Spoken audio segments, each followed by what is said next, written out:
Hello students, स्वागत है आप सभी लोगों का साइंस क्लासेस क्विस्ट फॉर एजुकेशन के YouTube channel science classes for you पर। स्टूडेंट्स, जैसा कि आप जानते हैं कि हम क्लास 12 बायोलॉजी आरबीएसई या एनसीईआरटी के 2021-22 के सिलेबस में यूनिट फर्स्ट के chapter first reproduction in organism यानी जीवों में जनन को स्टडी कर रहे हैं। और अब तक इस चैप्टर में हम जीवन अवधि और जीवन की विभिन्न प्रावस्थाओं के बारे में पढ़ चुके थे।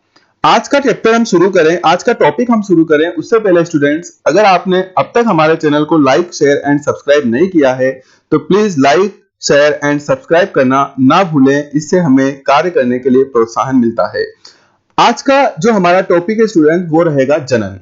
ध्यान दीजिए कल आपने जीवन की विभिन्न प्रावस्थाओं के बारे में स्टडी किया था, जिसमें आपने भ्रूणावस्था, किशोरावस्था या कायिक प्रावस्था पार्टों में, फिर जनन प्रावस्था एंड देन जीर्णावस्था के बारे में स्टडी किया था। उसमें से जो प्रावस्था होती है जनन प्रावस्था, सबसे महत्वपूर्ण प्रावस्था उसे माना जाता है। कल हमने सबसे ज्यादा जो पढ़ा था वो भी हमने जनन प्रावस्था के बारे में ही पढ़ा था। सबसे महत्वपूर्ण प्रावस्था जनन को क्यों माना जाता है, ध्यान से आप मेरी आवाज को सुनना, ठीक है। जनन प्रावस्था को सबसे महत्वपूर्ण प्रावस्था क्यों माना जाता है?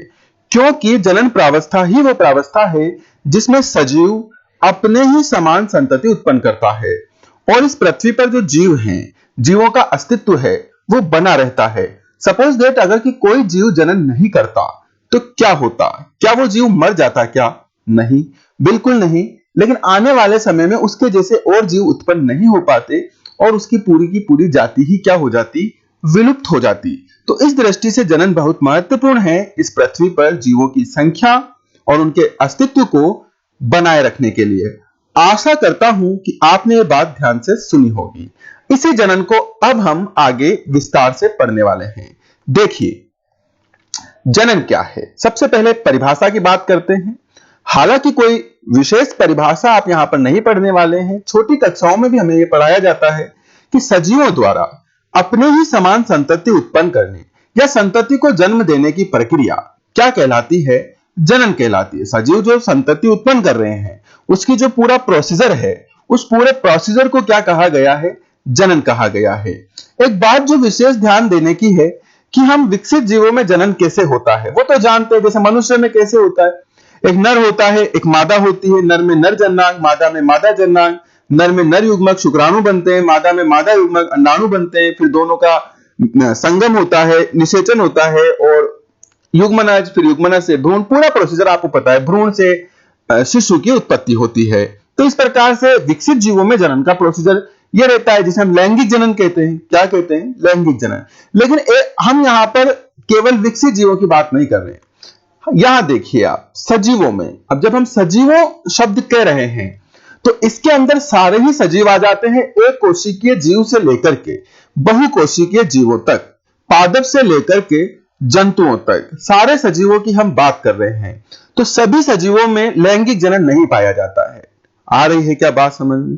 यानी सभी सजीव ऐसे नहीं होते हैं जिसमें नर और मादा अलग अलग हो और नर जननांग या मादा जननांग प्रेजेंट हो। तो अगर समस्त सजीवों की बात करें तो उनमें जो जनन की प्रक्रिया है वो मुख्य रूप से दो प्रकार की होती है। कितने प्रकार की? दो प्रकार की। सजीवों में जनन मुख्य रूप से निम्न दो प्रकार का होता है। दोनों प्रकार आप याद रखिए। पहला टाइप है अलैंगिक जनन का और दूसरा टाइप है लैंगिक जनन का। आ रही है बात समझ में आपको? दो प्रकार का जनन है, अलैंगिक जनन, लैंगिक जनन। आगे पढ़े उसके पहले हम अलैंगिक जनन और लैंगिक जनन को समझेंगे, फिर आगे बढ़ेंगे। स्टूडेंट्स, यहां पर मेरा आपसे एक बात और कहना मैं चाहता हूं। अलैंगिक जनन हम पढ़ेंगे लेकिन उससे पहले आप एक बात और सुन लीजिए कि आप स्टडी शुरू कर दीजिए। अगर आप इस ऑनलाइन शिक्षा को सीरियसली नहीं ले रहे हैं, गंभीर नहीं ले रहे हैं, तो इसका नुकसान किसी और को नहीं होने वाला। इसका नुकसान आपको ही होने वाला है कि जो बच्चा सीरियसली इसको पढ़ रहा है वो निश्चित तौर पर 1 महीने बाद या 2 महीने, जब तक स्कूल नहीं खुल जाते, अगस्त तक तो मुझे लगता नहीं है कि स्कूल खुलने वाले हैं, है ना? तो अगस्त तक तो आपको इन्हीं को माध्यम बनाना पड़ेगा, है ना? ऑनलाइन शिक्षा को आपको माध्यम बनाना पड़ेगा। चाहे आप मुझसे पढ़िए, चाहे आप किसी से भी पढ़िए, लेकिन आपको इसी को माध्यम बनाना पड़ेगा। और जो बच्चा इन 2 महीने में सीरियसली पढ़ेगा वो निश्चित तौर पर बाकी बच्चों से, जो उसको सीरियसली नहीं ले रहा है, गंभीर नहीं ले रहा है, उससे 2 महीने आगे ही होगा और उसके पास ज्यादा नॉलेज होगी। तो आप इसको बहुत गंभीरता से लें और सीरियसली आप पढ़ना शुरू कर दें। साथ के साथ पहले समझे, फर्स्ट हाफ एन आवर में आप इसको वीडियो को समझे कि क्या कहना मैं चाह रहा हूं। उसके बाद बैठ करके आधे घंटे 45 मिनट जो भी आपको समय लग रहा है उसमें बैठ करके साफ सुथरे नोट्स आप मेंटेन करें। तो ऐसा अगर आप करते रहे तो निश्चित तौर पर आप काफी अच्छा कर पाएंगे आने वाले 1 या 2 महीने में। चलिए अब वापस बात अपनी जो है टॉपिक पर आते हैं। अलैंगिक जनन। देखिए अलैंगिक जनन को हम कुछ इस प्रकार से समझते हैं। अलैंगिक जनन को समझने से पहले मैं थोड़ा सा आपको लैंगिक जनन की प्रोसीजर बताता हूं। लैंगिक जनन में क्या होता है स्टूडेंट, मैंने अभी अभी बताया, एक नर होता है। चाहे कोई सा भी आप जंतु ले लीजिए, मनुष्य की ही बात नहीं है, कोई भी ले लीजिए। जब लैंगिक जनन जीवों में पाया जाता है तो उसमें क्या होता है, एक नर होता है, एक मादा। ये जो साइन आप देख रहे हैं ये नर का साइन है। कभी भी ऐसा चिन्ह दिखाई दे तो इसका मतलब आप नर समझें, और ऐसा चिन्ह दिखाई दे तो इसका मतलब आप मादा समझें। आगे बात समझ में। अब नर में क्या होता है स्टूडेंट्स, नर में होते हैं नरजन्नांग। क्या? नर में होते हैं नरजन्नांग और मादा में होते हैं मादा जन्नांग। बात को समझना आप ध्यान से। जो नर जन्नांग होते हैं उन नर जन्नांगों में क्या होता है, नर युग्मक का निर्माण होता है। क्या होता है? नर युग्मक का निर्माण होता है। और जो मादा होती है, मादा में क्या होता है, स्वाभाविक बात है भाई, मादा में मादा युग्मक का निर्माण होता है। मादा में मादा युग्मक का निर्माण होता है। फॉर एग्जाम्पल अगर हम देखें कि नर युग्मक क्या है, अगर मान लीजिए हम मनुष्य की बात कर लेते हैं तो मनुष्य की अगर बात करें तो मनुष्य में नर युग्मक क्या होता है, आप जानते हैं कि मनुष्य में नर युग्मक जो है वो शुक्राणु होता है। कौन होता है? शुक्राणु होता है। और अगर मादा की बात करें मनुष्य में तो मादा में मादा युग्मक क्या होता है, मादा में मादा युग्मक अंडाणु होता है। थोड़ा सा आप राइटिंग पर अभी ज्यादा ध्यान नहीं देना क्योंकि अभी ये राइटिंग पैड से लिखना पड़ता है तो इसमें थोड़ा राइटिंग आती नहीं है। बाकी मैं बोल तो रहा ही हूं, आपको समझ में आ जाएगी, और ये केवल आपको समझाने के पर्पज से मैं लिख रहा हूं। ठीक है, आपको कॉपी में नोट नहीं डालना है इसका। ये बात केवल आपको क्या करनी है, समझनी। क्योंकि अगर एक बार आपको ये बातें दिमाग में आपके बैठ गई तो पूरा यूनिट इसी पर बेस्ड है, पूरे यूनिट में आपको दिक्कत नहीं आएगी। तो बहुत ध्यान से और सब्र से इस चीज को आप देखते रहो बस। तो नर में क्या हुआ, नर युग्मक शुक्राणु बना, मादा में मादा युग्मक अंडाणु बना। अब जब स्त्री और पुरुष ये आपस में संभोग करते हैं तो ये नर युग्मक यानी शुक्राणु कहा जाता है, मादा के शरीर में अंडाणु को जाकर के फर्टिलाइज कर देता है, यानी निषेचित कर देता है, उसके साथ जाकर के संलयित हो जाता है। संलयित हो जाता है तो दोनों के संलयन से एक नई संरचना का निर्माण होता है। ये निषेचन जिसको हम कह सकते हैं, क्या कह सकते हैं, निषेचन कह सकते हैं। तो ये दोनों का क्या हो गया भाई, निषेचन हो गया। ठीक है, अब निषेचन हो गया तो इन दोनों के मिलने से, मैंने कल भी आपको बताया था, दोनों के मिलने से एक नई रचना बनेगी जिसका नाम क्या होगा, इस रचना का नाम होगा युग्मनज, जो कि द्विगुणित होती है। क्या नाम होगा इस रचना का? युग्मनज। यह युग्मनज लगातार समसूत्री विभाजन करता रहेगा। मैंने बताया आपको कि, अच्छा नहीं बताया तो आप दोबारा देख लें कि जब नर में नर युग्मक या मादा में मादा युग्मक का निर्माण होता है, कोई भी सजीव हुआ, जब नर युग्मक या मादा युग्मक का निर्माण होता है तो केवल उस समय अर्धसूत्री विभाजन होता है। क्या होता है? अर्धसूत्री विभाजन। बात फिट कर लेना, कहीं ना कहीं एक नंबर की पूछी जरूर जाएगी आपसे कि नर युग्मक या मादा युग्मक के निर्माण के समय कौन सा विभाजन होता है। तो कौन सा विभाजन होता है? अर्धसूत्री विभाजन होता है। जबकि इन दोनों के मिलने के बाद, जनन ही चल रहा है लेकिन इन दोनों के मिलने के बाद अब युग्मनज बना, और युग्मनज में अब जो भी विभाजन होगा वो अर्धसूत्री नहीं होगा, वो कैसा होगा? समसूत्री विभाजन होगा। वृद्धि जहां पर भी होगी वहां समसूत्री विभाजन होगा। तो अब ये युग्मनज बन गया। अब युग्मनज में लगातार क्या होगा? युग्मनज में होगा लगातार समसूत्री विभाजन। लगातार क्या होता चलेगा इसमें? समसूत्री विभाजन। समसूत्री विभाजन के कारण युग्मनज से क्या बन जाएगा भाई? युग्मनज से बन जाएगा भ्रूण। ठीक है, अब यहां भ्रूण से क्या बन जाएगा?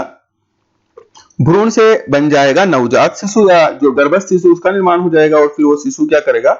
जन्म लेगा। तो इस प्रकार से ये जो मनुष्य था इसने अपने ही समान संतति को क्या किया?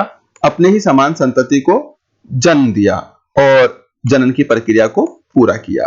आ गई क्या बात समझ में? अब इस पूरी बात में अगर आप देखें तो सबसे महत्वपूर्ण घटना क्या है? निषेचन। सबसे महत्वपूर्ण घटना क्या है? निषेचन। ठीक है, तो लैंगिक जनन में और अलैंगिक जनन में मेजर डिफरेंस यही है कि जो अलैंगिक जनन है उसमें तो निषेचन नहीं होगा, अलैंगिक जनन में तो ये निषेचन नहीं होगा, लेकिन जो लैंगिक जनन है ना उसमें निषेचन प्रेजेंट होगा। बात ध्यान में बिठा लें आप, क्योंकि यहीं से परिभाषा, ये बात समझ में आ गई, परिभाषा 2-2 मिनट में याद होगी आपको। लैंगिक जनन में क्या होता है, देखें लैंगिक जनन में क्या होता है, नर मादा, नर में नर युग्मक, मादा में मादा युग्मक, नर युग्मक शुक्राणु, मादा युग्मक अंडाणु, दोनों मिले निषेचन हुआ, निषेचन के फलस्वरूप युग्मनज बना, युग्मनज के फलस्वरूप भ्रूण बना, भ्रूण से क्या बना, शिशु, और इस प्रकार से जनन पूरा हुआ। लेकिन ये जो प्रोसीजर मैंने आपको बताया है, ये प्रोसीजर लैंगिक जनन का है, जिसमें निषेचन के फलस्वरूप जनन की प्रक्रिया आगे बढ़ती है। अलैंगिक जनन में यह घटना नहीं होती है, तो यहीं से अलैंगिक जनन की परिभाषा निकल करके आती है। आगे ये बात समझ में, इसको हटा देते हैं अब, ठीक है, इसको हटा देते हैं, अब आगे बढ़ते हैं, इसको इरेज कर देते हैं सबको, और हम आते हैं अब नोट्स बनाने पर। अलैंगिक जनन, देखिए कितनी अच्छी परिभाषा, बिना युग्मक संलयन या निषेचन के होने वाला जनन अलैंगिक जनन कहलाता है। सीधी सरल परिभाषा, बिना युग्मक संलयन, जो नर युग्मक मादा युग्मक बना था उसका संलयन नहीं होगा, या आप कह सकते हैं कि बिना निषेचन के होने वाला जनन अलैंगिक जनन कहलाता है। आशा करता हूं अलैंगिक जनन की परिभाषा आपको समझ में आ गई होगी। आगे अगर हम बात करें तो ये जो अलैंगिक जनन है सामान्यतः एकल जीवों में पाया जाता है। एकल जीव का मतलब मैंने बताया आपको, जिसमें नर और मादा जैसा कोई डिफरेंशिएशन नहीं पाया जाता, उन्हीं को एकल जीव कहते हैं। मान लीजिए कोई एक कोशिकीय जीव है ना, मान लीजिए कि कोई एक कोशिकीय जीव है, जैसे मान लीजिए अमीबा वगैरह कोई भी है, एक कोशिका है, एक कोशिकीय जीव है। अब ये जीव है, अब इसमें नर या मादा कैसे हो सकते हैं, कोशिका ही एक है यार। अरे भाई नर होगा तो उसके लिए नर जननांग प्रेजेंट होनी चाहिए, नर जननांग कोई एक कोशिका से थोड़ी बनेगा, नर जननांग बनने के लिए तो बहुत सारी कोशिकाएं होनी चाहिए, है ना, लाखों कोशिकाएं मिलकर के नर जननांग बनाएगी। इसी प्रकार मादा जननांग बनने के लिए भी लाखों कोशिकाएं चाहिए, यहां तो कोशिका ही एक है। अब एक कोशिका को आप नर या मादा में कैसे विभेदित कर सकते हैं, कर ही नहीं सकते। यानी कि अलैंगिक जनन सामान्यतः जो सरल जीवों में पाया जाता है, किसमें पाया जाता है, सरल जीवों में पाया जाता है, और सरल जीवों में नर व मादा जैसा कोई विभेदन नहीं देखने को मिलता है। इन्हीं को एकल जीव कहा जाता है। क्या कहा जाता है, इन्हीं को कहा जाता है एकल जीव। तो जो अलैंगिक जनन है वो किसमें पाया जाता है, अलैंगिक जनन पाया जाता है एकल जीवों में। छोटी छोटी बातें हैं जो आपको याद रखनी है, ठीक है, कोई बहुत बड़ी बड़ी बातें नहीं सीखनी होती है, छोटी छोटी बातें ही सीखने की होती है। अलैंगिक जनन सामान्यतः एकल जीवों में पाया जाता है। दूसरी महत्वपूर्ण बात जो आपको याद रखनी है, अलैंगिक जनन करने वाले जीवों में युग्मक निर्माण की प्रक्रिया उपस्थित या अनुपस्थित हो सकती है। इस बात पर आप विशेष ध्यान दें। मैं परिभाषा में क्या कह रहा हूं, बिना युग्मक संलयन के, यानी युग्मकों का संलयन नहीं होगा। मैंने कहीं भी परिभाषा में ऐसा नहीं कहा है कि युग्मक बनेंगे ही नहीं। आ रही है क्या बात समझ में? भले ही एकल जीव है, भले ही एकल जीव है, लेकिन एकल जीव के अंदर युग्मक बन सकते हैं। एकल जीव जैसे मान लीजिए मैं कुछ का नाम बता सकता हूं आपको, कुछ जीव ऐसे हैं जो एकल जीव हैं, लेकिन उनके अंदर छोटे छोटे बीजाणु बन जाते हैं जो नर युग्मक की तरह कार्य करते हैं, छोटे छोटे बीजाणु बन जाते हैं जो मादा युग्मक की तरह कार्य करते हैं। आ रही बात समझ में? तो युग्मक बन सकते हैं, भले ही बनो, लेकिन उनका संलयन नहीं होगा। आगे बात समझ में? संलयन नहीं होगा। तो अलैंगिक जनन की यह विशेषता है कि अलैंगिक जनन करने वाले जीवों में युग्मक निर्माण की प्रक्रिया, यानी युग्मक का निर्माण हो सकता है, हां नहीं भी हो सकता है। तो ऐसा कोई बाउंडेशन नहीं है, युग्मक निर्माण हो भी सकता है, नहीं भी हो सकता है, लेकिन अगर हुआ है, युग्मक निर्माण की प्रक्रिया यदि उपस्थित है, तो भले ही हो, परंतु उनका संलयन नहीं होगा। यही अलैंगिक जनन है। आशा करता हूं अलैंगिक जनन का पूरा कंसेप्ट आपको समझ में आ रहा होगा और आप इसके साथ के साथ नोट्स भी बना रहे होंगे। चलिए आगे थोड़ी बात और कर लेते हैं। नोट लगा करके इस बात को आप लिख लेना कि अलैंगिक जनन के फलस्वरूप बनने वाली संततियां शारीरिक व आनुवांशिक रूप से अपने जनक के समान ही होती है। ऐसी संततियों को क्लोन कहा जाता है। स्टूडेंट्स, इन नोट्स को आप बिल्कुल भी हल्के में मत लें, क्योंकि साइंस क्लासेज के इस यूट्यूब चैनल पर साइंस क्लासेज फॉर यू पर आप जो भी नोट्स देखेंगे वो परीक्षा में 1 नंबर का महत्व रखता है। यानी यहां से आपसे 1 नंबर के प्रश्न बनते हैं, 1 नंबर के प्रश्न यहां से पूछे जा सकते हैं। तो आपसे परीक्षा में पूछा जा सकता है क्लोन किसे कहते हैं। तो क्लोन का सीधा सीधा जवाब है कि अलैंगिक जनन के कारण जो संततियां उत्पन्न होती है ना, अलैंगिक जनन में क्या है, ये एक जीव है। यही एक जीव मान लीजिए कि 2 टुकड़ों में टूट गया और ये 2 जीव बन गया। क्या बन गया? 2 जीव। तो 1 से 2 हो गए, जनन हो गया, अपने समान संतति उत्पन्न हो गई। तो क्या इन जीवों के शरीर में कुछ अंतर होगा क्या? अरे बिल्कुल नहीं होगा, इसी के टूटने से तो ये 2 बने हैं, तो शारीरिक संरचना भी इसके जैसी होगी। और जो आनुवांशिक संरचना भी है वो अपने जनक के जैसी होगी, यानी इसमें और इसमें शारीरिक दृष्टि से और आनुवांशिक दृष्टि से कोई अंतर नहीं होगा, ये हूबहू एक दूसरे की कॉपी होंगी। तो ये जो संतानें बनी, इन संतानों को क्या कहा जाता है? इन संतानों को कहा जाता है क्लोन। ध्यान रख लेना परीक्षा में, आप पिछले साल के पेपर, हालांकि आपके तो नया कोर्स है, लेकिन जिन बोर्ड्स में एनसीईआरटी चल रहा है उनके पेपर उठाकर देख लेना।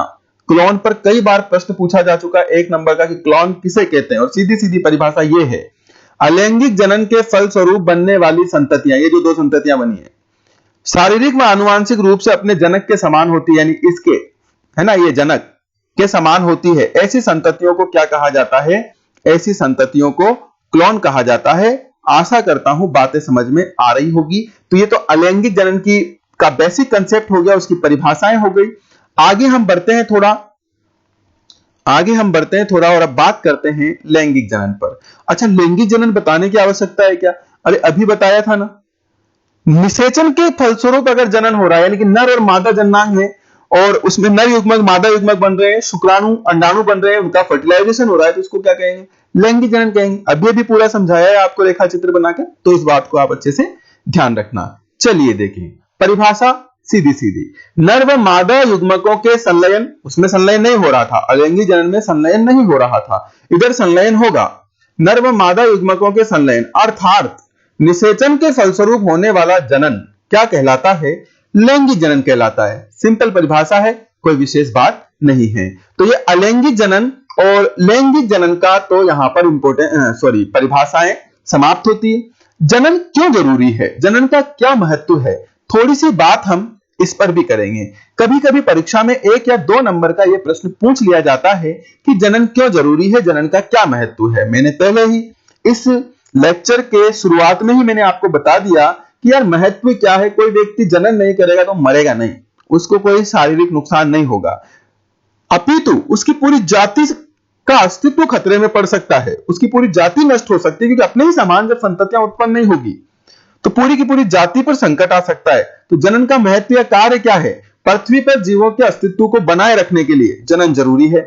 दूसरी बात, अपनी जाति के जीवों की संख्या में वृद्धि व निरंतरता बनाए रखने के लिए, मान लीजिए कोई जीव है जनन करना छोड़ दे, जैसे मान लीजिए कल हमने बात करी थी बांस की, उसका साइंटिफिक नाम मैंने आपसे पूछा था, वैज्ञानिक नाम आपने पूछा था, आपने कमेंट करके बताया, बहुत अच्छे, आपने पढ़ा है, इसका मतलब आप गंभीरता से ले रहे हैं, ठीक है।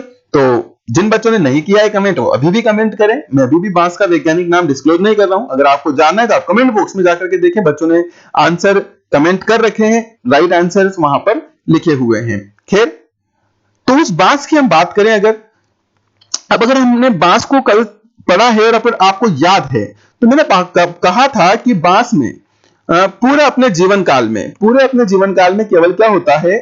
एक बार पुष्पन होता है, पुष्प लैंगिक संरचना है। तो अगर बांस को देखा जाए ना, ध्यान से सुनना बात में क्या कहना चाह रहा हूं स्टूडेंट, अगर बांस को देखा जाए लैंगिक जनन की दृष्टि से तो ये पूरे जीवन काल में एक बार जनन करेगा। मैंने कल बोला भी था आपको, एक बार जनन करेगा, क्योंकि एक बार ही पुष्पन हो रहा है। तो इस तरीके से तो पृथ्वी पर बांस क्या हो जाएंगे? समाप्ति हो जाएंगे। भाई एक जीवन काल में एक बार ही जनन कर रहा है तो इसकी संख्या तो बहुत कम हो जाएगी, समाप्त हो जाएंगे।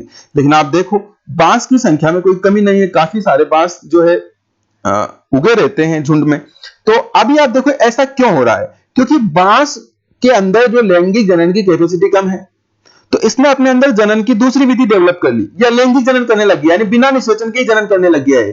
तो इसके लिए इसको नर युग्मक मादा युग्मक की या निषेचन की या पुष्प की नर जननांग की मादा जननांग की आवश्यकता नहीं है। बांस का केवल एक टुकड़ा काट करके उसको कलम करके आप रोपित कर दीजिए, उससे नया बांस बन जाएगा। तो ये जो टाइप है ये अलैंगिक जनन का टाइप है, और इससे ये बांस क्या कर रहा है?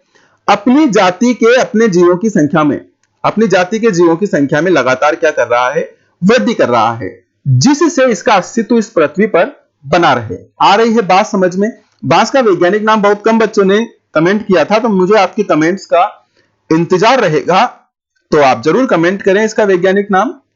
और देखो मैंने कहा यार आपको सीरियसली लेना पड़ेगा ना, आप ऐसा सोच रहे हो कि बस चल रहा है टाइम पास, है ना, हमने जो है ज्वाइन कर लिया ऑनलाइन क्लासेज को, तो इससे काम नहीं चलेगा। आपको स्व अनुशासन का पालना तो करनी पड़ेगी, आपको खुद को पढ़ना है। इस बार कुछ नहीं फर्क पड़ेगा, गवर्नमेंट फिर आपको भी प्रमोट कर देगी, कोई तीसरी लहर आ जाएगी, आप भी प्रमोट हो जाएंगे, लेकिन इसकी जो खामियां है, इसकी जो कमियां है ना, वो सरकार नहीं भुगतेगी, आपको भुगतना पड़ेगा। तो आपको पढ़ते रहना है, परीक्षाएं हो या ना हो, लेकिन पढ़ते रहो, क्योंकि जो पढ़ोगे ना वो काम आएगा।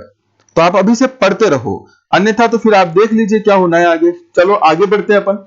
और क्या महत्व है जनन का? लैंगिक जनन करने वाले जीवों में विभिन्नताएं उत्पन्न होती है जो जैव विकास में सहायक होती है। देखो लैंगिक जनन के लिए है यह महत्व कि जो लैंगिक जनन करता है, अब लैंगिक जनन में आप देखें कि जो नर और मादा युग्मक बनते हैं, तो एक तो नर से युग्मक आया, एक मादा से युग्मक आया। अब दोनों का जब निषेचन हुआ तो देखिए कुछ लक्षण तो किसके आगे, कुछ लक्षण तो नर के आगे, कुछ लक्षण किसके आगे, मादा के आगे। ठीक है ना, कुछ जीन्स इधर नर से आए, कुछ जीन मादा से आए। तो जो संतान है वो ना तो पूरी तरह से नर इसकी तरह होगी, नर यानी कि पिता की तरह, और ना ही पूरी तरह से मादा यानी माता की तरह होगी। तो इसमें कुछ लक्षण इसके हैं, कुछ लक्षण इसके हैं, तो इसमें कुछ नई विभिन्नताएं आ जाएगी। नई विभिन्नताएं आ जाएगी, इसका मतलब माता और पिता दोनों से ही थोड़ा क्या दिखाई देगा, अलग दिखाई देगा। तो इस प्रकार से जो लैंगिक जनन करने वाले जीव हैं उनमें लगातार विभिन्नताएं उत्पन्न होती है, और इन विभिन्नताओं के कारण ही जैव विकास होता है। जीवों में लगातार क्या होता चलता है, विकास होता चलता है। आप खुद देख लीजिए, मनुष्य के पूर्वजों को आप देखिए, पीछे जाइए आप, फ्लैशबैक में जाइए, मनुष्य कैसा दिखता था, और आज का मनुष्य देखिए, आधुनिक मनुष्य को देखिए, वो कैसा दिखता है, कितना परिवर्तन उसमें आ चुका है। तो ये जो परिवर्तन है, ये परिवर्तन ही जैव विकास है। और ये किसके कारण आया है? लैंगिक जनन के कारण आया है। किसके कारण आया है? लैंगिक जनन के कारण आया है, क्योंकि इसमें लगातार दो अलग अलग सजीवों के जीन्स जो है एक नई संतान में जाता है, जिसके कारण कुछ विभिन्नताएं आ जाती है। आगे और डिटेल से बात करेंगे। हालांकि इसका एक मुख्य कारण जीन विनिमय भी है, जिस पर आप लास्ट ईयर क्लास 11th में कोशिका विभाजन वाले चैप्टर में डिस्कस कर चुके होंगे। चलो ठीक है, अभी के लिए इतना पर्याप्त है इस टॉपिक के लिए।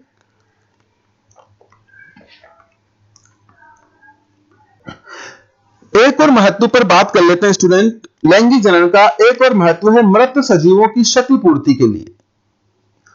कुछ समझने जैसा इसमें है नहीं।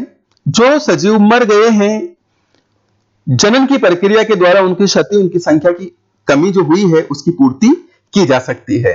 तो यह यहां तक जो था, यह अलैंगिक लैंगिक जनन की बेसिक परिभाषाएं थी। और जनन जो है वो सजीवों के लिए क्यों जरूरी है, अगर कभी ऐसा पूछा जाए तो उसका जवाब यह था। हालांकि परीक्षा में जब ये जनन का महत्व पूछा जाता है तो उसको इस प्रकार से पूछा जाता है प्रश्न बना करके कि सजीवों में जनन क्यों आवश्यक है, और ये कारण आपको बताने पड़ते हैं। तो 1 या 2 नंबर का प्रश्न यहां से भी परीक्षा में आ जाता है। एनसीईआरटी के सिलेबस में जो मैं आपको पढ़ा रहा हूं उसकी एक एक लाइन महत्वपूर्ण है, और किसी भी लाइन से प्रश्न पूछा जा सकता है।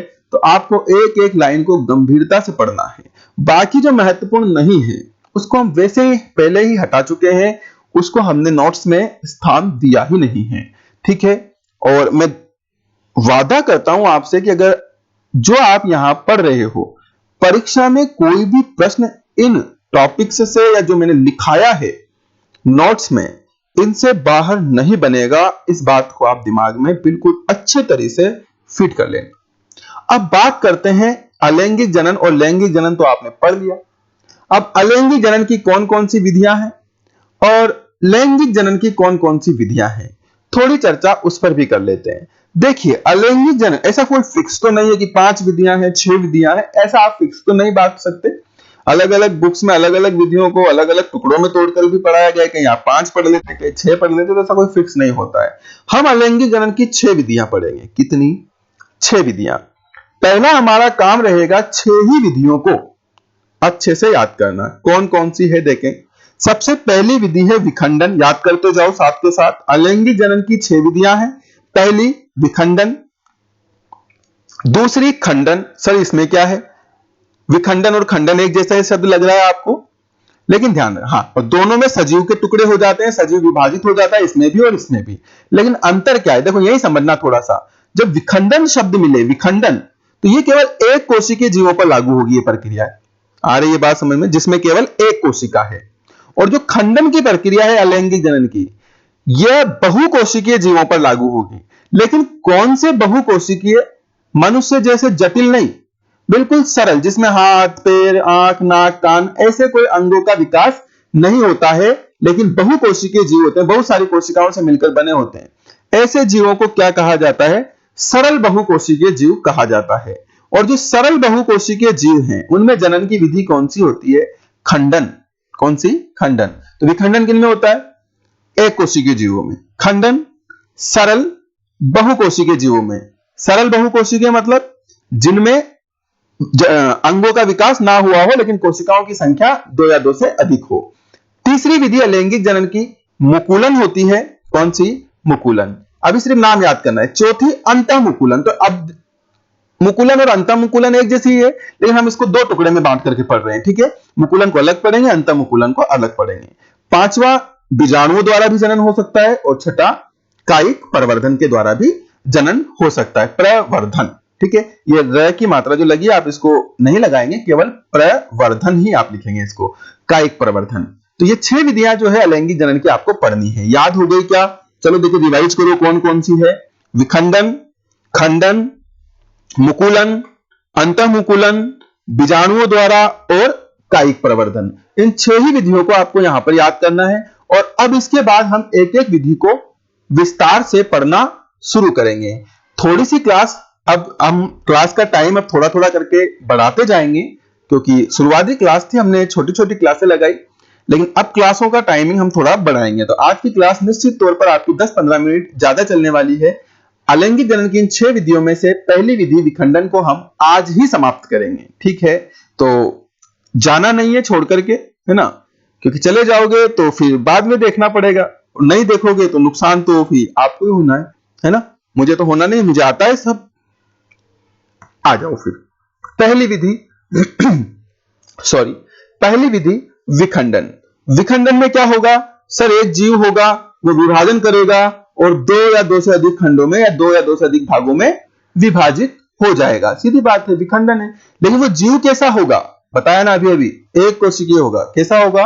एक कोशिकीय होगा। तो ये लीजिए विखंडन की परिभाषा, अपनी कॉपी में नोट लिख कर लीजिए। जब कोई एक कोशिकीय जीव कोशिका विभाजन द्वारा 2 या 2 से अधिक, 2 भी हो सकती है, 2 से अधिक भी हो सकती है, 2 या 2 से अधिक पुत्री कोशिकाओं का निर्माण करता है, तो इस प्रकार का जनन क्या कहलाता है? इस प्रकार का जनन विखंडन कहलाता है। ध्यान देना, एक कोशिकीय, परिभाषा में साफ लिखा है, एक कोशिकीय जीव कोशिका विभाजन द्वारा 2 या 2 से अधिक पुत्री कोशिकाओं का निर्माण करता है, तो इस प्रकार का जनन क्या कहलाता है? विखंडन कहलाता है। आगे बात करते हैं, यह विखंडन भी 2 प्रकार से होता है। 2 प्रकार से कैसा? एक द्विखंडन, एक बहुखंडन। परिभाषा में अगर आप देखें तो यही ये बात क्लियर हो रही है, जीव कोशिका विभाजन द्वारा 2 या 2 से अधिक, यानी अगर 2 पुत्री कोशिकाएं बनाता है तो फिर द्विखंडन, और 2 से अधिक बनाता है तो फिर बहुखंडन। तो यहां तक तो आपको कोई दिक्कत होनी नहीं चाहिए। अलैंगिक जनन की पहली विधि विखंडन, ये पहली भी है और महत्वपूर्ण भी है। यहां से परीक्षा में कुछ ना कुछ पूछ लिया जाता है, तो इस विधि को आप बहुत अच्छे से और तसल्ली रखते हुए पढ़ेंगे, फिर नोट करेंगे और फिर याद करेंगे कि यहां से परीक्षा में प्रश्न आता है। पहली विधि द्विखंडन। द्विखंडन की परिभाषा जैसा कि आप ऊपर वाली परिभाषा से ही क्लियर कर सकते हैं कि इस प्रकार के जनन में एक कोशिकीय जीव कोशिका विभाजन द्वारा क्या करते हैं? 2 समान पुत्री कोशिकाओं का निर्माण करते हैं। तो कोई समस्या नहीं है परिभाषा में, तो आप आसानी से याद कर सकते हैं। आगे बात करें तो ये जो विखंडन है, अब देखो स्टूडेंट्स, ये बात को आप थोड़ा सा और अच्छा डिटेल से समझेंगे कि जब द्विखंडन लंबाई में होता है तो इसे अनुलंबीय विखंडन कहते हैं। जैसे मैं आपको एक जीव बताता हूं, इस जीव का नाम है युगलिना। क्या नाम है? युगलिना। देखा होगा आपने, छोटी कक्षाओं की किताबों में भी आ जाता है चित्र, है ना। मैं अभी ऐसे रफली बना रहा हूं, आपको बनाना नहीं है, केवल समझना है। तो इस प्रकार का कोई जीव होता है युगलिना, जिसमें एक ऐसा कशाभिका होती है। तो ये जीव क्या होता है, जब विभाजन करता है ना, तो ये विभाजन कैसे करता है? ये विभाजन जो है कैसे लंबाई में करता है? कैसे? इस प्रकार से लंबाई में विभाजन कर लेता है और 2 टुकड़ों में टूट जाता है, ऐसे ऐसे, ठीक है। तो एक जीव तो ये बन गया, हाँ बिल्कुल। युगलिना जो मैंने आपको यहां बताया रफली, रफ डायग्राम है, बस आपको केवल समझना है। तो एक जीव तो ये बन गया और एक जीव ये बन गया। तो इस प्रकार से इसने लंबाई में विभाजन करके 2 जीव बनाए हैं। कैसे? लंबाई में विभाजन करके 2 जीव बनाए। तो इस प्रकार अगर द्विखंडन की प्रक्रिया लंबाई में हो तो इसे क्या कहा जाएगा? अनुलंबीय विखंडन कहा जाएगा। और अनुलंबीय विखंडन किसमें पाया जाता है? इस युगलिना में पाया जाता है। किसमें पाया जाता है? युगलिना में पाया जाता है। तो आप इसको उदाहरण को भी लिख लीजिए। उदाहरण रहेगा इसका युगलिना। हालांकि अगर युगलिना के बारे में आप और भी कुछ जानना चाहते हैं, हालांकि पिछली जो 11th क्लास है वहां पर जब आपने जंतु जगत पढ़ा होगा तो जंतु जगत में आपने युगलिना के बारे में जरूर पढ़ा होगा। युगलिना एक ऐसा जीव है जो ना तो पूरी तरह से पादपों की श्रेणी में रखा गया है, ना ही पूरी तरह से जंतुओं की श्रेणी में रखा गया है। यानी इसको पादप और जंतु के बीच की योजक कड़ी कहा जाता है। अगर आपको याद हो तो पादप की श्रेणी में इसको ऐसा इसलिए रखा गया है क्योंकि एकमात्र ऐसा जीव है जो प्रकाश संश्लेषण कर सकता है। जंतु कैटेगरी में आता है, जंतु होते हुए भी प्रकाश संश्लेषण कर सकता है। ठीक है, तो इसमें कुछ लक्षण पादपों के हैं, कुछ लक्षण जंतुओं के हैं। इसलिए युगलिना को क्या कहा गया है, अगर आपको याद नहीं है तो आप वैसे लिख लें। मैं लिखा तो नहीं रहा हूं आपको, आप वैसे कोष्टक में लिख लें, नोट लगा करके फटाफट लिखो कि युगलिना, कोष्टक में लिखो आप फटाफट कि युगलिना पादप व जंतुओं के बीच की योजक कड़ी। कोष्टक में लिख लेना पादप व जंतुओं के बीच की योजक कड़ी। लिख लिया, पादप व जंतुओं के बीच की योजक कड़ी, ये आप लिख लेना। तो ये युगलिना की एक पहचान है। कभी पूछ ले यार पादप और जंतुओं के बीच की योजक कड़ी किसे कहा जाता है, तो युगलिना को कहा जाता है। ठीक है, तो थोड़ी थोड़ी हम अदर बातें भी करते जाएंगे क्योंकि परीक्षा 12th की परीक्षा में तो हमारे सिलेबस में नहीं है, लेकिन भविष्य में पता नहीं किस परीक्षा में आ जाए तो आप हमको थैंक यू तो कह दोगे ना कम से कम कि हाँ यार सर ने बता दिया था बातों बातों में कि युगलिना को पादप व जंतु के बीच की क्या कहा जाता है, योजक कड़ी भी कहा जाता है क्योंकि ये प्रकाश संश्लेषण कर सकता है। चलिए भाई, ये बात तो हो गई। कुछ जीव कैसे होते हैं, इसी प्रकार जब जनक का शरीर अनुप्रस्थ रूप से दो भागों में विभाजित होता है तो इसे अनुप्रस्थ विखंडन कहते हैं। अनुप्रस्थ रूप से कैसे, जैसे मान लीजिए मैं अमीबा की बात कर लेता हूं वापस से। किसकी बात कर लेते हैं अपन, अमीबा की बात कर लेते हैं। यहां करते हैं, फिर चित्र बनाकर भी समझेंगे। अभी एक छोटी सी बात हम इसकी कर लेते हैं। ये अमीबा है, तो अब अमीबा तो लंबाई में तो विभाजन कर ही नहीं सकता है ना, ये तो वैसे चपटा जीव है, तो लंबाई में तो ये विभाजन कर ही नहीं सकता। अब ये अमीबा क्या होगा, ये जो पूरा शरीर है इसका ये चपटी संरचना आप देखो, अभी चूंकि ये द्विविमीय है तो आपको समझ नहीं आ रहा होगा, तो ये पूरा चपटा भाग है इसका, तो ये ऐसे आधा ऐसे फटेगा ये। ठीक है, तो इसको अनुप्रस्थ माना जाएगा। क्या माना जाएगा इसको, अनुप्रस्थ। भाई जो युगलिना तो कैसा था, युगलिना तो इस प्रकार से एक लंबा जीव था, है ना, और इस प्रकार से इसने विभाजन कर लिया था लंबाई में, ऐसे नहीं किया था।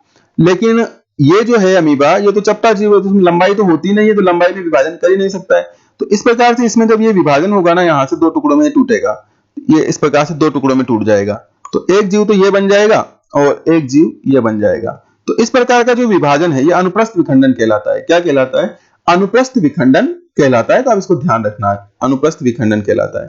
तो दोनों कुछ ऐसी बातें हैं ये जो आपको जनरली मिलेगी नहीं, आपको बड़ी मेहनत से ये नोट्स तैयार किए जाते हैं। तो छोटी छोटी बातें होती है जो होती है आपकी बुक में ही है, लेकिन बड़ी मेहनत करते हो, 2-4 बार पढ़ते हो, तब जाकर के आपकी नजर में आती है यहां लिखा रही थी क्या यार। ये पढ़ के देखना आप आपकी एनसीईआरटी की बुक, देखिए कितनी बार में आपको मिलती है बातें। ठीक है, तो हमने काफी पढ़ करके अध्ययन कर करके इनको बाहर निकाला है, तो आप इसका फायदा उठा सकते हैं कि जब द्विखंडन लंबाई में होता है तो इसे अनुलंबीय विखंडन कहते हैं और इसमें पाया जाता है युगलिना में। लेकिन जब द्विखंडन कैसे होता है, अनुप्रस्थ रूप से दो भागों में विभाजित होता है कोई जीव, तो इसे अनुप्रस्थ विखंडन कहते हैं। और ये किसमें पाया जाता है, तो ये अमीबा में पाया जाता है, पैरामीशियम में पाया जाता है, ईस्ट में पाया जाता है। इन सब में जो है अनुप्रस्थ विखंडन पाया जाता है। तो यहां तक क्या आप नोट्स मेंटेन करेंगे, ये द्विखंडन की हमारी बात होती है। द्विखंडन की अगर हम आगे बात करें तो थोड़ा सा देखिए, अमीबा के लिए आपको डायग्राम पूछ लिया जाता है, तो हम थोड़ा सा अमीबा का जो जनन है इसको डायग्राम के द्वारा भी समझेंगे, है ना, कि कैसे जो है अमीबा जनन करता है, इसको हम डायग्राम के द्वारा भी समझेंगे। देखो, अब आप तसल्ली रखते हुए इस चित्र को देखेंगे। मान लीजिए कि कोई अमीबा है ना, और आप बनाएंगे भी सही, है ना, आपकी जो भी नोट्स की कॉपी है, रजिस्टर है आपने बनाया है, उसमें आप साथ का साथ ड्रॉ भी करेंगे। ठीक है, तो मान लें कि ये अमीबा है। अमीबा की जो शेप है, अमीबा का जो आकार है वो अनियमित होता है। ठीक है, इस प्रकार से अनियमित होता है, कोई गोलाकार नहीं होता है, अनियमित होता है, लगातार बदलता रहता है। ये अमीबा का आप जो है ना, सॉरी,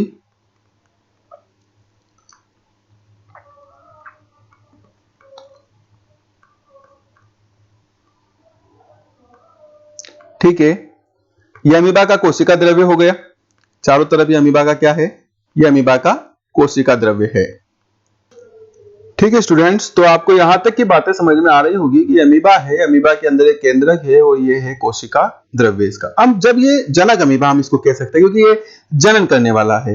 अब जब ये जनन करेगा, समझना आगे, तो जनन की प्रक्रिया में सबसे पहले क्या होगा कि इसकी जो ये कोशिका झिल्ली है, जिसे पूरा कोशिका द्रव्य कवर्ड है, कहीं से भी इसमें एक खांच उत्पन्न हो जाएगी, कहीं से भी इसमें क्या हो जाएगी, एक खांच उत्पन्न हो जाएगी। जैसे मान लीजिए यहां से इस अमीबा में एक खांच उत्पन्न होती है। सबसे पहला जनन का जो पहला स्टेप है वो अमीबा का क्या होगा, इस प्रकार से अमीबा के अंदर कहीं से भी कोई सी भी स्थान से एक खांच उत्पन्न हो जाएगी। ठीक है, तो ये खांच उत्पन्न हो गई है ना, एक ये केंद्रक जोकात्योई है ना, तो दोबारा नामांकित करने की जरूरत नहीं है। और ये इसका क्या है, कोशिका द्रव्य भी एज यूजुअल जैसा का जैसा ही है। बस तो सबसे पहले क्या हुई, खांच हुई। अब होगा क्या कि जब खांच उत्पन्न होगी तो एक खांच लगातार क्या होती जाएगी, बढ़ती जाएगी और बढ़ती जाएगी, और उसी के साथ ये जो बीच में केंद्रक है ना, ये केंद्रक भी चपटा हो जाएगा और इसमें भी एक खांच उत्पन्न हो जाएगी। तो स्थिति कैसी बनेगी, देखिए नेक्स्ट स्थिति कैसी बनेगी, इसको आप समझें। अब ये खांच भी धीरे धीरे क्या होती जाएगी, बढ़ती जाएगी। जैसे मान लीजिए कि खांच इतनी ये बढ़ गई है, तो देखो आकार तो अनियमित है, तो आकार पर आपको ज्यादा ध्यान देना नहीं है ना। अब ये खांच इस प्रकार से धीरे धीरे बढ़ गई, तो आप देख सकते हो यार ये पूरा जो है ना अलग अलग स्टेप्स में बट गया है। और जो केंद्रक है ठीक है ना स्टूडेंट्स, तो ये केंद्रक भी जैसा आप देख रहे हैं चपटा होकर के इस प्रकार से दो भागों में बटना क्या हो जाता है, शुरू हो जाता है। कोशिका द्रव्य ऑलरेडी दो भागों में बट चुका है खांच के साथ ही। खांच के ये थोड़ा सा आप इसको डॉट डॉट करके बनाना हो जाता है यार, है ना। तो आप इतना तो आप समझ रहे हैं कि थोड़ी सी हम विपरीत परिस्थितियों में पढ़ रहे हैं, तो है ना। ये व्हाइट बोर्ड नहीं है, ये डिजिटल पैड है। अब इस पर थोड़ा सा भी फिंगर इधर उधर हुआ और बैलेंस बिगड़ जाता है। तो अब आप ही आगे देखते हैं कि समझ में आ गया, दो बराबर भागों में खांच के द्वारा बट रहा है, केंद्रक भी दो बराबर भागों में ऑलमोस्ट बटने वाला है। अब देखिए आगे जो क्या घटना होगी उसको मैं यहां दिखा देता हूं ना, आप नीचे बनाओगे, मैं यहां दिखा देता हूं। आगे क्या होने वाला है कि ये देखिए आप, ये ऑलरेडी दो भागों में बट चुका है। केंद्रक जो है वो दो भागों में बट गया, केंद्रक भी यहां से बीच में से टूट करके एक केंद्रक इधर आ जाता है और एक केंद्रक इधर आ जाता है। हालांकि थोड़ा सा शेप इसका कम ज्यादा हो गया, लेकिन आपको बराबर बनाना है। क्या करना है, आपको बराबर बनाना है। इस बात का आप विशेष ध्यान देना, क्योंकि ये बराबर रहे, है ना, समान पुत्री कोशिकाओं का निर्माण होता है। और अब लास्ट फाइनल स्टेप क्या होगा कि जो खांच है ये इतनी ज्यादा बढ़ जाएगी कि बीच में से ये टूट जाएगी और एक अमीबा आपको इधर प्राप्त होगा, एक अमीबा ये एक और बन गया। तो पहले वाले अमीबा से ये आकार में जो है वो आधा रह जाएगा, क्योंकि टुकड़े हुए हैं इसके, है ना। आकार में क्या हो जाएगा, आधा हो जाएगा। और दोनों जो पुत्री अमीबा बनी है, दोनों पुत्री अमीबाएं एक दूसरे के क्या होगी, एक दूसरे के बराबर होगी। तो इस प्रकार से आप जो ये देख रहे हैं ये हैं पुत्री अमीबाएं। क्या है ये, पुत्री अमीबा। तो आपने देखा यहां पर किस प्रकार एक जनक अमीबा किस प्रकार से लगातार अपनी शारीरिकी में परिवर्तन करते हुए दो बराबर भागों में टूट जाता है और दो पुत्री अमीबाओं का निर्माण करता है। तो ये एक जनन की विधि है, और इस जनन की विधि को ही क्या कहा जाता है, द्विखंडन। क्योंकि यहाँ पर एक जीव टूट करके कितने भागों में बटा है, दो भागों में बटा है, इसे ही क्या कहा जाता है, द्विखंडन कहा जाता है। तो आशा करता हूं कि यहां तक की बातें आपको समझ में आई होगी। ठीक है, अब थोड़ा हम आगे बढ़ते हैं, इस बात को आगे बढ़ा लेते हैं। ये चित्र आप बना लेना, स्क्रीनशॉट ले लीजिए आप, बाद में आराम से इस चित्र को बैठ करके बना लेना। इसको कहा जाता है अमीबा में द्विखंडन। ये बातें तो हो गई। अमीबा के बारे में एक दो फैक्ट्स और अच्छे से याद कर लेना, एक एक नंबर के ये भी परीक्षा में पूछे जाते हैं। जैसे अमीबा में जो ये द्विखंडन हुआ है, मैंने बताया था आपको शुरू में, ये पूरी कोशिका सतह कहीं से भी दो, ऐसा नहीं कि यहां ऊपर से ऐसे ही, ऐसे भी, है ना, ऐसे भी, कहीं से भी दो बराबर भागों में बट सकती है। यानी अमीबा में द्विखंडन किसी भी तल में हो सकता है, इस बात का आपको ध्यान में रखना है। आगे अगर हम बात करें नोट नंबर 2 में, तो जो पैरामीशियम, आपने एक उदाहरण पढ़ा था द्विखंडन में, लेकिन पैरामीशियम में द्विखंडन तो होगा, लेकिन पैरामीशियम में द्विखंडन केवल एक निश्चित तल में ही हो सकता है, सरफेस हर कहीं से नहीं हो सकता है। तो ये बातें आपको थोड़ी थोड़ी ध्यान में रखनी है। नोट नंबर 3, ये तो हम पहले भी बात कर चुके हैं जब हम शुरुआती क्लासों में पढ़ रहे थे कि एक कोशिकीय जीव जो है ना वो अमर होते हैं, और उसमें भी स्पेशली कौन, अमीबा। तो अमीबा जैसे जीवों में जीव द्रव्य कभी भी नष्ट नहीं होता है, बल्कि दो बराबर भागों में विभाजित हो जाता है। इसलिए अमीबा को क्या माना जाता है, अमर जंतु भी कहा जाता है। तो कभी पूछ ले कि अमर जंतु किसे कहा जाता है, तो आप ध्यान रखना अमर जंतु अमीबा को कहा जाता है। आगे बढ़ते हैं, थोड़ा बहुत हमारा जो है आज का टॉपिक और बचता है लास्ट, जिसमें आपकी ये विखंडन की प्रक्रिया पूरी हो जाएगी। लास्ट हमारा आज का टॉपिक है बहुखंडन। और बहुखंडन में जो परिभाषा है, देखो वहां पर एक कोशिकीय जीव जो है वो क्या हो रहा था, दो बराबर भागों में टूट रहा था, उसको आपने द्विखंडन कह दिया। तो जब एक कोशिकीय जीव एक साथ कई संतति कोशिकाओं में विभाजित हो जाए है ना, तो उसे क्या कहा जाएगा, बहुखंडन कहा जाएगा। तो परिभाषा में आपको कोई विशेष समस्या होनी नहीं चाहिए, एक ही जीव एक ही बार में बहुत सारी कोशिकाओं में विभाजित होता है, ऐसा कैसे हो सकता है। तो चलिए इस बात को हम समझते हैं। उदाहरण है मलेरिया का परजीवी प्लाज्मोडियम। मलेरिया को आप सब जानते होंगे, जब मादा एनाफिलीज काटती है तो वो अपने अंदर एक परजीवी छोड़ देती है जिसका नाम है प्लाज्मोडियम। ये प्लाज्मोडियम में बहुखंडन द्वारा जनन होता है। ये एक कोशिकीय जीव है, इसमें बहुखंडन द्वारा जनन होता है ना। मलेरिया से रिलेटेड दो चीजें परीक्षाओं में पूछी जाती रही है कि मलेरिया का परजीवी कौन है। तो परजीवी अगर पूछा जाए तो प्लाज्मोडियम, लेकिन अगर आपसे वाहक पूछ लिया जाए, यानी इस प्लाज्मोडियम को हमारे शरीर तक कौन पहुंचाता है। अभी एक कोशिकीय जीव, उसके हाथ है ना पैर है, वो तो हमारे शरीर में आकर के खुद तो संक्रमण कर नहीं सकता, किसी न किसी वाहक के द्वारा आएगा। तो वो वाहक जो हमारे शरीर में इस प्लाज्मोडियम को ट्रांसफर करती है वो है मादा एनाफिलीज। कौन है, मादा एनाफिलीज। तो ये भी आपको बात को ध्यान में रखना है। अब प्लाज्मोडियम जो है ना वो बहुखंडन करता है। कैसे, आप इधर देखिए, चित्र के द्वारा हम समझेंगे। आप इस चित्र को बना सकते हैं, कोई विशेष नहीं, केवल चित्र बनाना है, कोई नामांकन आपको नहीं करना है। देखिए ये प्लाज्मोडियम है और ये है इसका केंद्रक। क्या है, ये इसका केंद्रक है। अब थोड़ा सा आप जैसे आप ब्लू लाइन इसके चारों ओर देख रहे हैं, इसको आप जो है ना कोशिका द्रव्य मान लो। इसका क्या मान लो आप, कोशिका द्रव्य मान लो पूरा। अब सबसे पहले आप मान लीजिए हमारी बॉडी के अंदर है ना, थोड़ा और धैर्य रखिए, थोड़ा सा और धैर्य रखिए, बस हमारी क्लास का लास्ट टॉपिक चल रहा है, तो आप बोर मत होइएगा, क्योंकि बोर होगे तो फिर समझ नहीं आएगा, है ना। और थोड़ा सा हमें भी निराशा हो जाएगी, अगर आप ऑनलाइन हमें छोड़कर चले जाएंगे तो हमें भी थोड़ी सी निराशा हो जाएगी। तो इसलिए आप लाइव बने रहना, थोड़ा सा धैर्य और रखना है। ये प्लाज्मोडियम का परजीवी हमारी बॉडी में छोड़ा गया है, हमारे रक्त में छोड़ा गया है, और ये इसका है केंद्रक। अब ये क्या करता है, प्लाज्मोडियम एक ही है, लेकिन उसके अंदर जो केंद्रक है कि पोषण वगैरह, हमारे ब्लड से पोषण वगैरह प्राप्त करके क्या करता है, विभाजन कर लेता है। और एक केंद्रक से कितने केंद्रक हो गए, दो हो गए।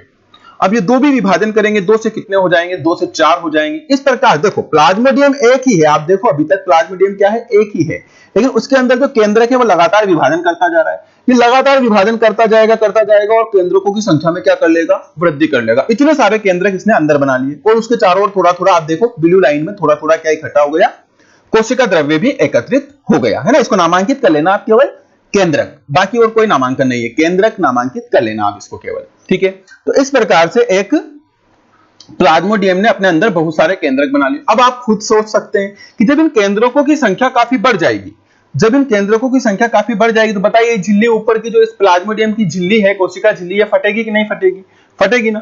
और फटते ही सारे केंद्रक बाहर आ जाएंगे, और उसके चारों ओर जो कोशिका द्रव्य, अगर केंद्र के चारों ओर कोशिका द्रव्य होता है तो उसको कोशिका कह सकते हैं। तो जैसे ये फटेगा, अंदर की सारी कोशिकाएं एक साथ फटने पर तुरंत बाहर आ जाएगी। तो एक जीव ही एक ही बार में कितने सारे जीवों में बदल जाएगा, कितनी सारी कोशिकाओं में टूट जाएगा। तो इसे कहते हैं बहुखंडन। एक जीव जो है वो विभाजन द्वारा एक साथ कई संतति कोशिकाओं में विभाजित हो जाता है, इसे बहुखंडन कहते हैं। अब हमारे शरीर में अचानक से कई सारे प्लाज्मोडियम हो जाएंगे, एक था तब तक तो हमें पता नहीं लगा, अचानक से वो विस्फोट करेंगे और उसके अंदर के प्लाज्मोडियम बाहर निकलेंगे, तो एक जीव से सैकड़ों जो है जीव हमारे रक्त में घूमने लगेंगे। और यही कारण होता है कि हमारा शरीर का जो प्रतिरक्षा तंत्र है वो अचानक से एक्टिव हो जाता है। और अचानक से एक्टिव होने पर आप देखो मलेरिया में अचानक तेज ठंड लग करके बुखार आती है। क्यों? क्योंकि अचानक जीवों का आक्रमण हुआ। ये एक जीव घूम रहा था तब तक तो हमें पता नहीं लगा, और उसने एक ही बार में जनन करके इतने सारे सैकड़ों जीव हमारे रक्त में छोड़ दिए। तो अचानक से हमारा जो है प्रतिरक्षा तंत्र वो एक्टिव होता है, जिसके कारण तेज ठंड लग करके हमें बुखार आता है। तो ये बातें आपको ध्यान में रखनी है। इस प्रकार से प्लाज्मोडियम में क्या होता है, बहुखंडन होता है। आशा करता हूं कि बहुखंडन वाली बात भी आपको समझ में आ गई होगी। तो स्टूडेंट्स, यही थी हमारी आज की क्लास, जिसमें हमने पूरा अलैंगिक जनन का पहली विधि कंप्लीट करी। और स्टूडेंट, जैसा कि हम आपको हर क्लास के अंत में कुछ ना कुछ विशेष बताते हैं, आज का हमारा विशेष है सफलता का मूल मंत्र। और सफलता का मूल मंत्र होता है, सबसे पहला आपको रखना होगा धैर्य। अगर आपने रखा है तो यह आप पे लागू होता है। 43 मिनट हमें कंप्लीट हो चुके हैं, 44 हो गए अब तो, है ना। तो इतना आपको धैर्य रखना पड़ेगा, तो आप जो है सफलता प्राप्त कर सकते हैं। धैर्य रखने के साथ ही आपको करना होगा कठोर परिश्रम। और कठोर परिश्रम ऐसा नहीं कि 1 दिन 2 दिन 4 दिन, जब तक सफलता मिल नहीं जाती तब तक आप कठोर परिश्रम करते रहेंगे, ऐसा आपको दृढ़ निश्चय भी करना होगा। तो फिर सफलता निश्चित ही आपकी होगी। तो सफलता का मूल मंत्र धैर्य प्लस कठोर परिश्रम प्लस दृढ़ निश्चय। मिलते हैं कल नई क्लास के साथ, नए टॉपिक के साथ। तब तक के लिए नमस्कार, बने रहिएगा साइंस क्लासेज के साथ।